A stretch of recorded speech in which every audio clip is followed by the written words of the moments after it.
इस वीडियो में बताने वाला हूँ क्लास 6 का मैथ। इसमें चैप्टर का नाम पूर्णांक है और अभ्यास 3C का पहला सवाल दिया है। इसमें प्रश्नवाचक चिन्ह के स्थान पर कौन सी संख्या होगी। जो इसमें दिया है प्रश्नवाचक चिन्ह, ये इसके स्थान पर कौन सा संख्या होगा। तो इसमें दिया है संकेत में, यानी देखो 9 में 3 को जोड़ा गया तो कितना हो गया 12। फिर 12 में क्या किया गया 6 को जोड़ा गया तो 18 हो गया। फिर 18 में क्या किया 12 को जोड़ा गया तो 30 हो गया। तो देखो ये क्या कर रहा है 3 दूना 6, फिर 6 दूना 12, फिर 12 दूना 24।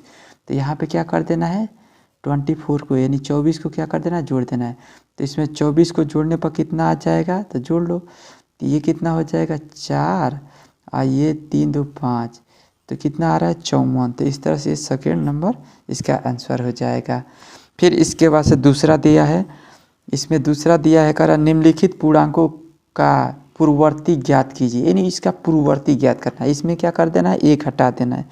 तो इसमें क्या हो जाएगा पूर्ववर्ती बराबर, यानी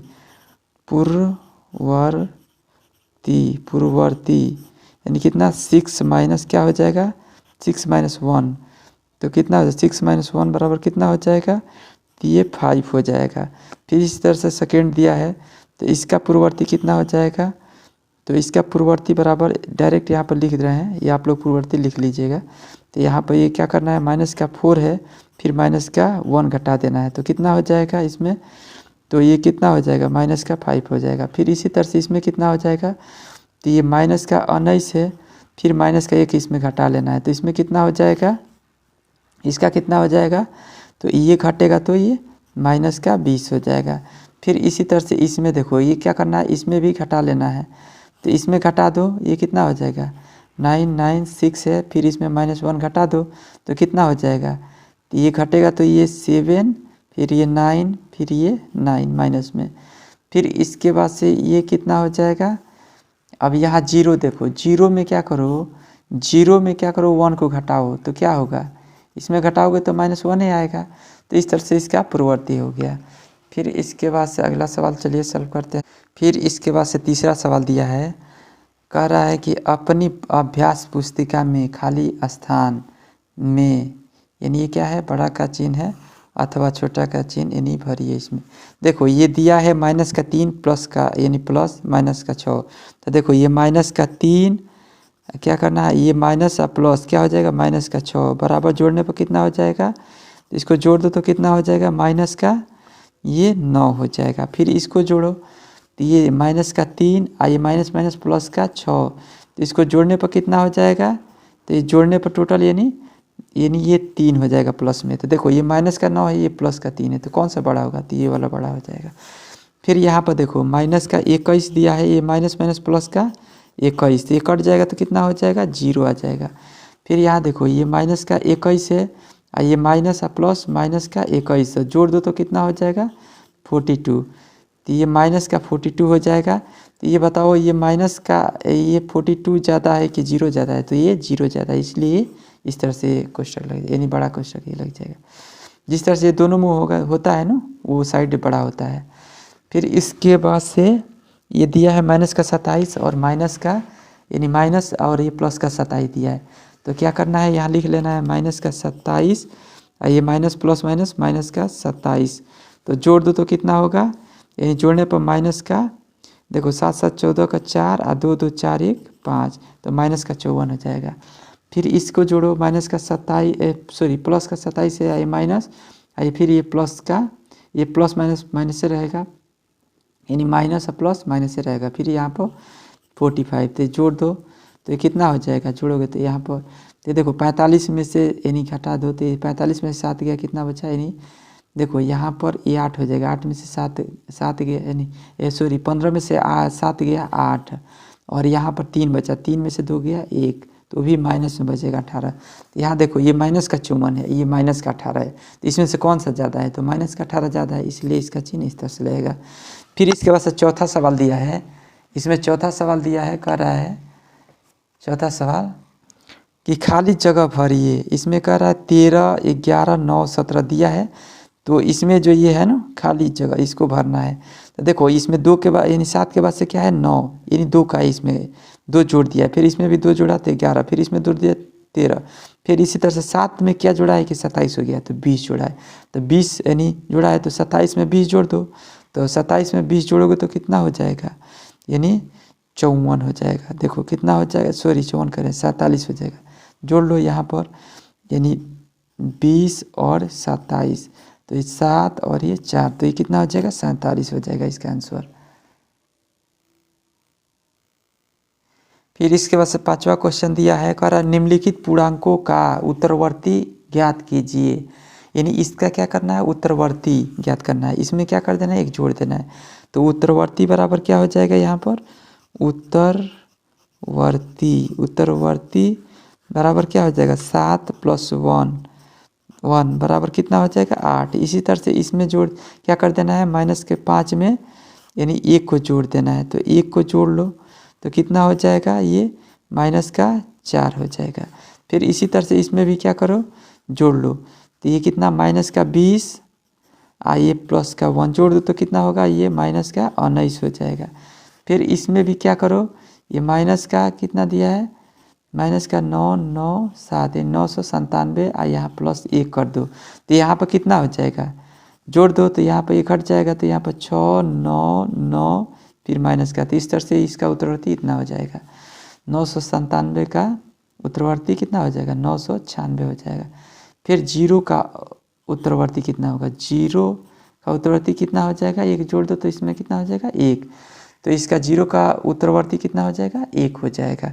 फिर इसके बाद से 6ठा सवाल इसमें दिया है, ये कह रहा है किसी स्थान पर 12 बजे दोपहर तापमान 0 से 19 डिग्री सेल्सियस अधिक था तथा अर्धरात्रि को तापमान 0 डिग्री से 2 डिग्री सेल्सियस कम हो गया, तापमान में परिवर्तन ज्ञात कीजिए।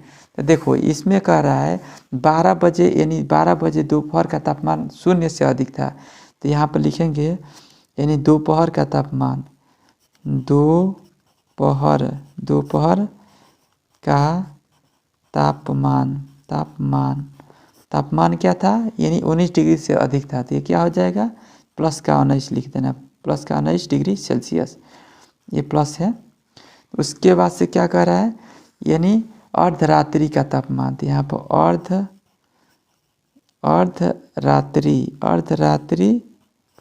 अर्धरात्रि का तापमान कितना हो जाएगा, तो ये कह रहा 0 डिग्री से 2 डिग्री सेल्सियस कम हो गया, यानी -2 डिग्री सेल्सियस हो गया। तो कह रहा है कि तापमान में परिवर्तन, तो तापमान में परिवर्तन क्या हो जाएगा, यानी तापमान में परिवर्तन, तापमान में परिवर्तन बराबर क्या हो जाएगा, तो यहाँ देखो तापमान में परिवर्तन हो रहा है, तो इसको क्या कर देना है, घटा देना है, तो ये 19 माइनस क्या कर देना है 2, ये माइनस का 2 तो ये है, अब इसे घटा दो तो कितना हो जाएगा, तो ये 19 और उसके बाद से ये माइनस प्लस का 2 हो जाएगा, तो ये घटेगा तो कितना, ये जुड़ जाएगा तो कितना हो जाएगा 21, तो इसमें परिवर्तन कितना हो रहा है 21 डिग्री सेल्सियस का, यानी तापमान में परिवर्तन हो रहा है। तो इस तरह से 6ठा क्वेश्चन का आंसर हो जाएगा। फिर इसमें 7वां क्वेश्चन दिया है, कह रहा है प्लेटो का जन्म 429 ईसा पूर्व में हुआ था तथा 348 ईसा पूर्व में दिवंगत हो गए हुए, यानी उसका मृत्यु हो गया उनका, और उसके बाद से वे कितने वर्षों तक जीवित रहे। तो देखो यहाँ पर क्या करना है, यानी इनका जन्म क्या हुआ, प्लेटो का जन्म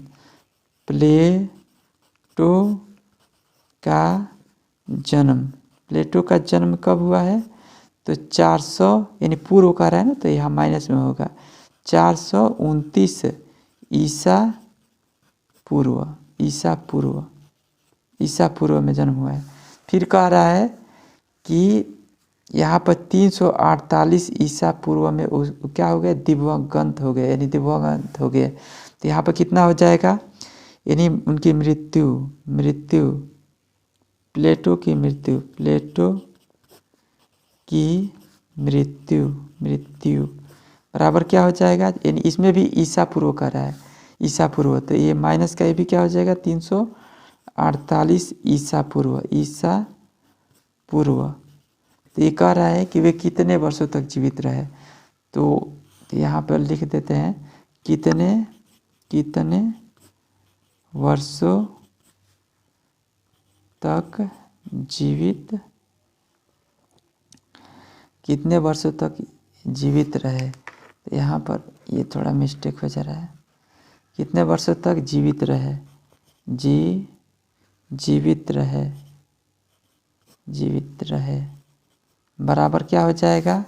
तो यहाँ देखो इसमें से क्या कर देना है, घटा देना है। 300 माइनस का 348 और माइनस क्या करना है, इसको घटा लेना है। 429 को क्या कर लेना है, घटा लेना है।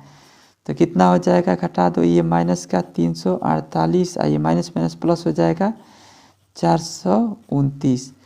तो इसमें क्या कर देना, आप घटा देना है। तो घटाने पर कितना, ये 8 में से यानी देखो 9 में से 8 गया 1, और यहाँ पर क्या हो जाएगा 12 में से यानी 1 ये दे देगा तो ये 12 हो जाएगा।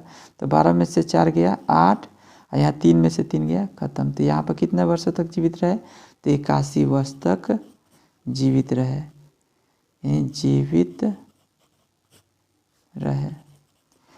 तो इस तरह से 7वां क्वेश्चन कंप्लीट।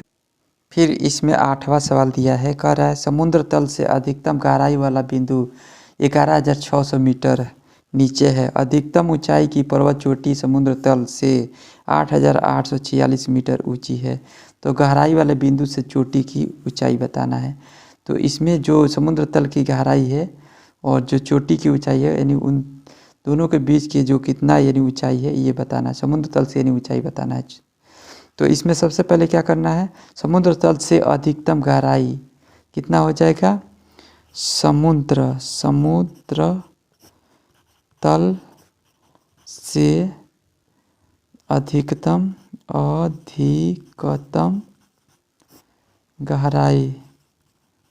गहराई बराबर कितना हो जाएगा। तो ये गहराई कर रहा है तो इसलिए माइनस में हो जाएगा 11,600 मीटर। फिर इसके बाद से कह रहा है अधिकतम ऊंचाई की पर्वत चोटी से, यानी क्या, पर्वत चोटी से समुद्र तल, यानी पर्वत क्या करना है, पर्वत चोटी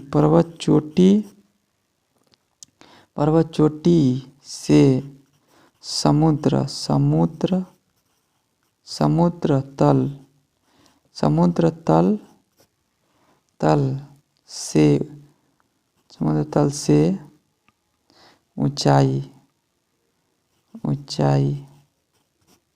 बराबर कितना हो जाएगा, 8,846 मीटर। तो अब ये पूछ रहा है गहराई वाले बिंदु से चोटी की ऊंचाई बताइए। तो गहराई वाले बिंदु से चोटी की ऊंचाई बराबर क्या हो जाएगा, गहराई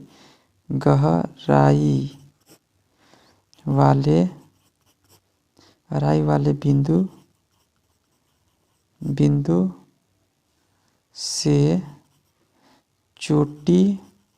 चोटी की ऊंचाई बराबर क्या हो जाएगा। तो इसमें से क्या करना है, इसमें से घटा देना है। 8,846 माइनस ये क्या कर देना है, माइनस का 11,600 को क्या करना है, घटा देना है। तो ये कितना हो जाएगा, 8,000, ये 8,846 ये माइनस माइनस प्लस का हो जाएगा 11,600। तो अब इसे क्या कर देना है, अब इसे जोड़ देना है। तो कितना हो जाएगा, ये 066 044 और 68 कितना हो जाएगा, 14 का 4 1 8 9 एक हासिल इसमें का 10 का 0 ये 1 इसमें के हासिल 2। तो इतना मीटर क्या हो जाएगा, यानी इतना मीटर क्या हो जाएगा, यानी 20,446 मीटर क्या हो जाएगा, यानी उसके गहराई से चोटी तक की ऊंचाई है। तो इस तरह से ये आंसर हो जाएगा 8वां का। तो इस तरह से ये 3C का कंप्लीट वीडियो हो गया है।